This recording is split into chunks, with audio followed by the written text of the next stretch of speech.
હું માનવ્યાની આપ સૌનું હાર્દિક સ્વાગત કરું છું. ગુરુ બ્રહ્મા ગુરુ વિષ્ણુ ગુરુ દેવો મહેશ્વરા ગુરુ સાક્ષાત પરબ્રહ્મા તસ્મૈ શ્રી ગુરુવે નમઃ. નમસ્કાર.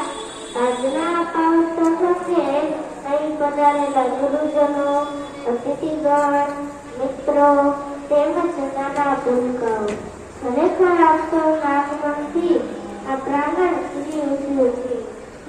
આજે અષાઢી પૂનમ છે, જે આપણા સૌ માટે ખૂબ જ મોટો દિવસ ગણાય.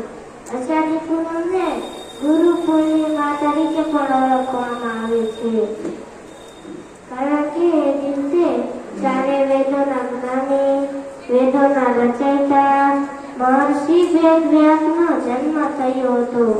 તેથી આ દિવસને વ્યાસ પૂર્ણિમા તરીકે પણ ઓળખવામાં આવે છે.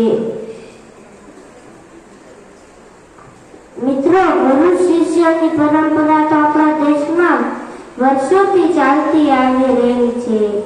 ગુરુ વશિષ્ઠ અને તેમના શિષ્યો રામ અને લક્ષ્મણ, દ્રોણાચાર્ય અને તેમના શિષ્યો કૌરવ અને પાંડવો, આવા તો અનેક શ્રેષ્ઠ ગુરુ અને શિષ્યોની નામની સૂચિ તો લાંબી છે.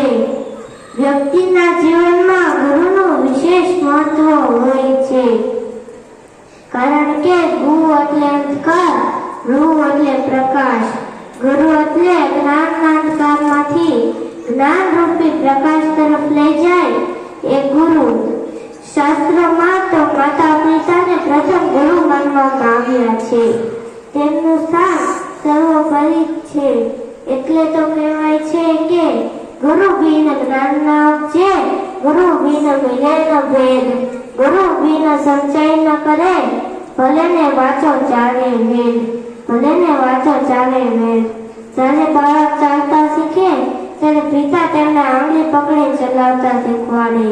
જ્યારે બાળક માટી ખાય ત્યારે મા તેના પર ગુસ્સો કરે. ગુરુનું પણ કંઈક એવું છે જે વ્યક્તિના જીવનના સન્માર્ગે લઈ જાય છે અને એમના અંદર રહેલા દોષોને સુધારવા માટે વિવેકથી ટકોર પણ કરે છે. આવા ગુરુ પ્રત્યેનો દ્રષ્ટિકોણ, એમના ઉપદેશો પ્રત્યેનો અભિગમ સકારાત્મક રાખી જગતના દરેક ગુરુઓના ચરણમાં વંદન કરી એટલું જ કહીશ કે કાશ તમે ચંદન કરે ઉરને નંદન કરે. આવા ગુરુને ભલા કોણ ના વંદન કરે.